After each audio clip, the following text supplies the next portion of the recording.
ஏலா அங்கிட்டக்குவோ மாப்பிள்ளையெல்லாம் நல்லா இருக்கீங்களா? நான் தான் உங்கள் நெல்லை வேலை பார்த்தேன்.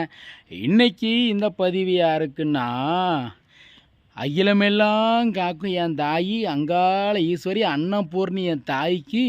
அந்த தாயை பேசும்போது உடம்பு உதறது உள்ளம் செதறுதுல. ஏல நான் ஒரு விஷயம் கேட்கேன். நாடு போகிற போக்கில் அவன் ஒரு பொண்டாட்டிக்கு சோறு போடக்கே வழி இல்லைல்ல. இதில் இவங்க 1 கல்யாணம் 2 கல்யாணம் இப்போ 3வது கல்யாணம் முடித்து இப்போ புருஷன் முன்னாடி 2 பேரும் சேர்ந்து அருள்வாக்கு கொடுத்து நாட்டையும் வீட்டையும் திருத்தி நல்ல ஊற்றி கொடுக்க போகிறாங்களே. என் தலை எழுத்தால ஏல இது என்னல இது கொடுமை. இப்போ என்னல நாடு என்ன ட்ரெண்டிங்கில் போகுது. ஒரு கல்யாணம் பத்தாது 3 கல்யாணம். எல்லாம் இந்த 3 கல்யாணம் பண்ணதெல்லாம் சரிதான். நல்ல அருள்வாக்காக கொடுங்க மக்களுக்கு. நாட்டை திருத்தி நல் வழியை ஆக்குங்க. இது பரவாயில்ல.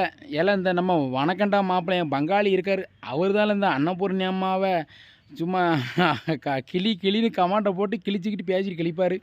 பாவம் அந்த மனுஷன் வேறு ஆஸ்பத்திரியில் இருக்கார். பங்காளி வணக்கண்டா மாப்பிள்ளை, இந்த விடிய பார்த்திருனா சீக்கிரமாக வந்து நீர் கொஞ்சம் அருள்வாக்கு கொடுத்துட்டு போகிறோம் உங்கள் அன்னபூர்ணி அம்மாவுக்கு. என்ன வேலைலாம் செஞ்சுக்கிட்டு போகுது. நாடு போகிற போக்கில் இப்படி கிளம்பிட்டில்ல சாமியார் கிட்ட போட்டுக்கிட்டு. ஏன்னா இப்படித்தான் நம்ம சாமி. ஒரு சாமி கைலாச சாமி இப்போ அந்த நாட்டில் கொடிகட்டி பறக்கால்.